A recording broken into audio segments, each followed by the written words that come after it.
pretty wild how these ducks are dealing with incredible waves today, which I gotta stand back because as you can see, that water is coming all the way up here. It's splashing up here. You can see it crashing into the rock.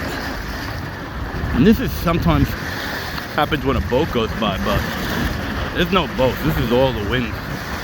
Crazy wind today. It's the first time I've been here since before Christmas because it's been too cold. But respect to these ducks, man. This one guy right here, going on him a little. He's hanging in there. He's on like a piece of wood. See that? But yeah. Power to the quack quacks.